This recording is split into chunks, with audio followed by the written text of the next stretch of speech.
Joy is fuel. I love this one. Today's lesson is a little bit different from the others that we've talked about.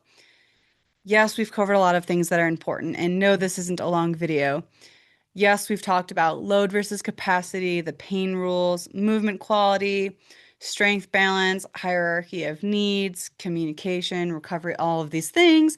They all matter so much. But today I want to talk about something that is just as important for long-term process, and that is joy, or long-term progress, and that is joy. If movement training and taking care of your body doesn't have some element of joy in it, it becomes very difficult to sustain. And as we know, sustainability is everything. Sustainability creates consistency. Consistency is where results happen. But as you know by now, this is all about process orientation versus outcome. And if you only are here for the outcome, then you're missing the whole point because we always have goals. We always move the goalpost. And all that does is rob you of the present because we're always living in the future of the goal. And I know if you're injured and I know if you're experiencing pain, it's like, how do I have joy? Because I just want to feel good in my body again. Part of getting out of pain and feeling good in your body is finding joy in things that already exist right now, right? So it's not just discipline alone. Like a lot of people try to build their health, and or their training entirely off of discipline or motivation, right? They think the only way forward is to push harder, do more, be stricter, be more disciplined. Don't get me wrong, discipline absolutely matters. But there will always be days where motivation is low and discipline carries you through. But discipline isn't enough for long term. There are motivation dips, right? When injury happens or you look at yourself in the mirror and you're over it, like you have these moments of like, I need to change. Motivation is the highest. But over time, motivation will go down, right? It's like why people can binge drink on the weekend. They want to start over on Monday, and then by Friday again, they're able to do it all over again. Our brain forgets. It keeps us in these repetitive patterns. So discipline matters, but when motivation is low, it can be hard to sustain that with just discipline alone, right? Um, thought my speaker just came undone. Discipline Discipline without enjoyment eventually turns into burnout. That's why you start this new program and you think it's amazing. You do it for so long, you're super disciplined, and then you feel burnt out and you're like, something's wrong with me. If every workout or everything that you do, if every workout feels like punishment, if every nutrition decision feels like restriction, if every training session feels like a chore, if all of these things just feel like something you have to do and not that you get to do, your brain eventually starts resisting the process. When that happens, consistency is hard, right? Your brain needs reward too. From a neurological perspective, your brain is constantly asking one question: is this worth the energy? Everything we do costs energy. We're humans. We like to be lazy because back in the day, we didn't want to use more energy than we had because energy is what we used to survive. Everything costs energy. Training costs energy, recovering costs energy, learning new movement costs energy. But if your brain never receives a sense of like reward or excitement or joy from the process, it starts looking for ways to conserve energy instead. This is where people start skipping workouts. They avoid hard things or they quit programs entirely. But when there's joy in the process, something different happens. Your brain begins associating movement and effort with reward. Reward increases the likelihood that you'll repeat the behavior again. This is basic human behavior. We repeat what feels meaningful, so we need to give what we're doing meaning. Joy doesn't mean easy either. Now, when I say joy, I'm not saying every workout needs to feel easy or we just walk around and pretend that we're super happy when we're not. Joy doesn't have to mean comfort. Joy can show up in a lot of different ways. Sometimes joy is the satisfaction of finishing something hard. Sometimes it's the feeling of getting stronger or moving your body in a way that feels powerful or different or new. Sometimes it's the community around the process, the other people going through this with you. Sometimes it's being outside and just feeling your body move. Remember, movement is medicine. Joy doesn't have to be loud. Sometimes it's quiet, but it should exist somewhere in the process. We just have to be open enough to receive it, allow it. When people enjoy movement, something really interesting happens.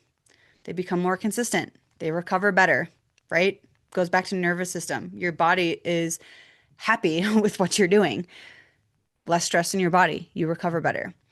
You become more resilient to setbacks. It's because you're not just chasing an outcome anymore. You're enjoying the journey, right? Who are you becoming in the process? This is why athletes who truly love their sport often train longer and perform better over time. Not just grinding, but they're also engaged. And engagement is a huge driver of progress.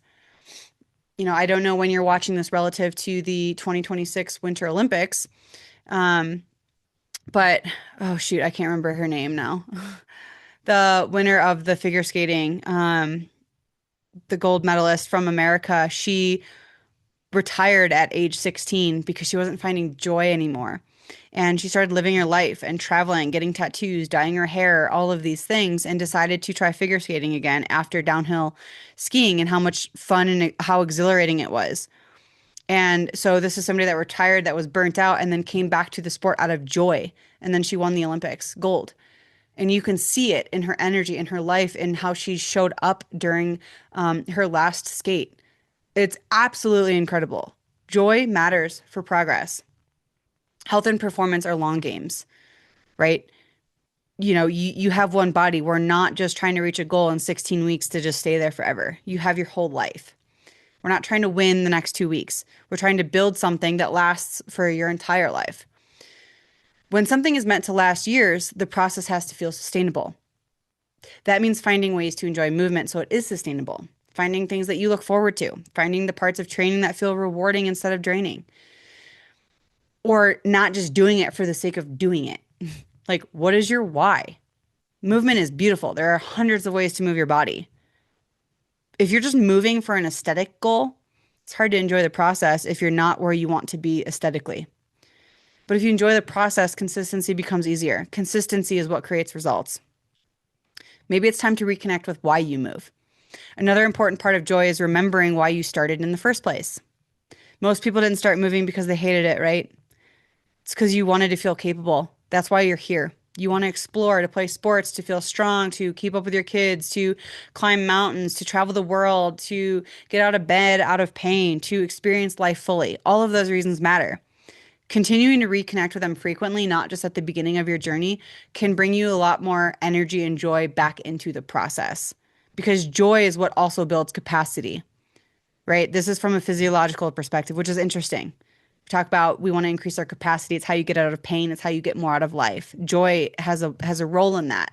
When you enjoy what you're doing, your nervous system responds differently. Stress becomes tolerable and recovery is going to improve. Motivation increases as a result because your brain and body interpret the stress of training differently when it's attached to something meaningful. So joy is not just emotional. It actually supports your body's ability to handle stress and build capacity that you're looking for. So as you continue to move through this program, again, I want you to pay attention to it. Where do you feel joy in movement? What parts of training feel satisfying? What movements do you love? What movements make you feel more like yourself? What movements make you feel alive? Why are you here? These are all important signals because the goal isn't just to move more. The goal is to build relationship with movement that supports your life forever, right? And I know that you're probably here for the skill, right? Maybe you want to improve mountain biking, or you want to carry your kid up a mountain, or you want to run your first ultra marathon. Like all of those things are amazing, right? But the training and the things that we do inside of the gym and all of this, like that is paramount to get you to where you want to go when it becomes living your more active life, right? Movements shouldn't be something that you force yourself to do. Movement is the medicine. It should be something that reminds you of what your body is capable of. That's why this is called Built Through Movement. And that feeling, that sense of capability is one of the most powerful fuels we have. So again, we're not goal oriented here, even though the goal is to live a more active life, live pain free, have freedom in your body, confidence, love what you see in the mirror, all of these things. It's also process oriented. So finding joy in the process. So I would love it if you would take a minute. There is some education, but then also a prompt at the end of this to reflect upon. I would love it if you told me what comes up for you from this video. What movements do you love? What are you here for? What are your goals? Reconnect to that and let's experience some joy together because movement gets to be fun. It's not something you have to do. We get to do it. How incredible is it that we have one life and we get to use our body to experience life? It's amazing. So let me know in the comments. I'd love to hear from you, and I can't wait to see you in the next video.